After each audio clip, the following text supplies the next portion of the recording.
കഴിഞ്ഞ പതിറ്റാണ്ടുകളിലെ ഇന്ത്യയുടെ ഏറ്റവും വലിയ നേട്ടം ഒരു ചെറിയ ഇടവേളയിലൊഴികെ പൊതുവെ ഇക്കാലത്താകെ നമ്മുടെ രാജ്യം ജനാധിപത്യം നിലനിർത്തി അതിന് നമുക്ക് കഴിഞ്ഞു എന്നതാണ്.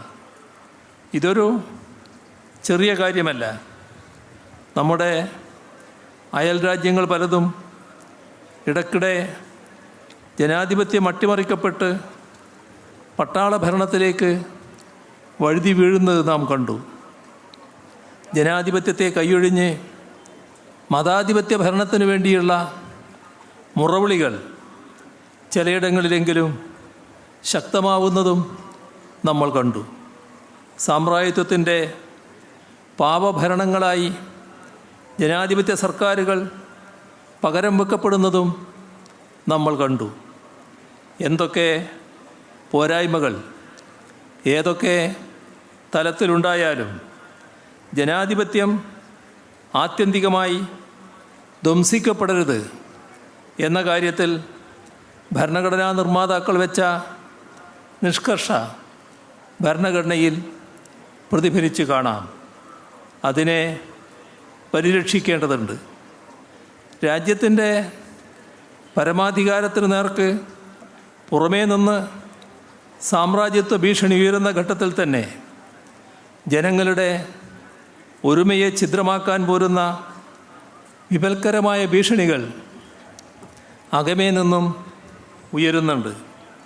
വർഗീയതയുടെ ശക്തികൾ ജാതി പറഞ്ഞും മതം പറഞ്ഞും ഇന്ത്യ എന്ന വികാരത്തെ ഛിദ്രമാക്കാനുള്ള ശ്രമങ്ങൾ ശക്തിപ്പെടുത്തി വരുന്നു. ഇതിനെയെല്ലാം എല്ലാ വേർതിരിവുകൾക്കും അതീതമായി ഒറ്റ മനസ്സായി ചെറുത്തു തോൽപ്പിക്കാൻ നമുക്ക് കഴിയണം. ഇതിനു വേണ്ട പ്രതിജ്ഞയെടുക്കേണ്ട സന്ദർഭം കൂടിയാണിത്. ഭരണഘടന അതിൻ്റെ പ്രിയാമ്പിളിൽ തന്നെ ഉയർത്തിപ്പിടിച്ചിട്ടുണ്ട് ഇന്ത്യൻ റിപ്പബ്ലിക്കിനുള്ള ചില വിശേഷണങ്ങൾ.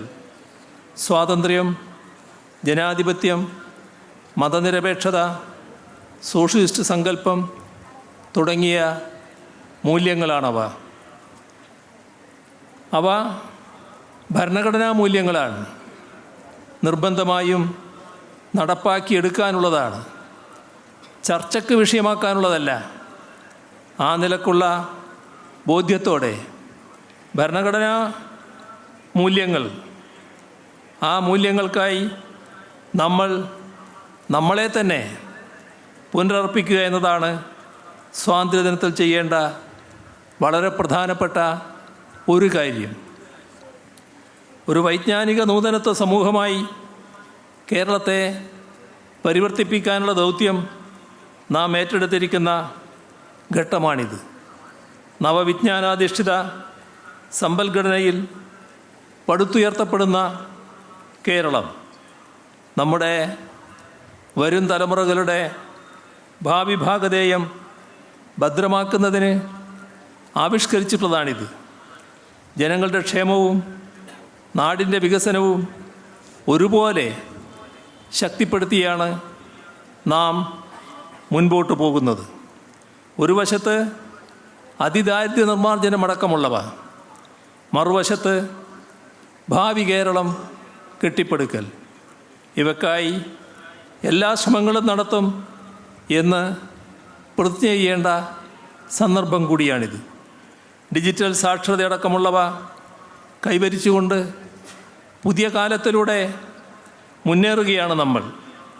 എല്ലാവരെയും ഉൾക്കൊണ്ടുകൊണ്ടുള്ള സമഗ്രമായ മുന്നേറ്റമാണിത്.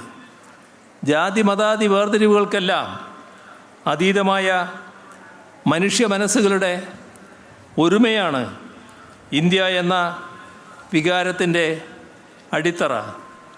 അതും മതനിരപേക്ഷത, ജനാധിപത്യം തുടങ്ങിയ ഭരണഘടനാ മൂല്യങ്ങളും പരിരക്ഷിച്ച് ശക്തിപ്പെടുത്തി നാം മുൻപോട്ട് പോകും. കേരളമെന്ന് കേൾക്കുമ്പോൾ അന്തരംഗം അഭിമാനപൂരിതമാവുകയും ഇന്ത്യ എന്ന് കേൾക്കുമ്പോൾ ജനതയുടെ ഐക്യം ഊട്ടിയുറപ്പിക്കപ്പെടുകയും ചെയ്യുന്ന അവസ്ഥക്കായി പ്രതിബദ്ധതയോടെ നിലകൊള്ളും. ഇതാവട്ടെ ഈ വർഷത്തെ സ്വാതന്ത്ര്യദിന പ്രതിജ്ഞ. എല്ലാവർക്കും സ്വാതന്ത്ര്യദിന ആശംസകൾ നേർന്നുകൊണ്ട് അവസാനിപ്പിക്കുന്നു. നിങ്ങൾക്കെൻ്റെ സ്നേഹാഭിവാദനങ്ങൾ.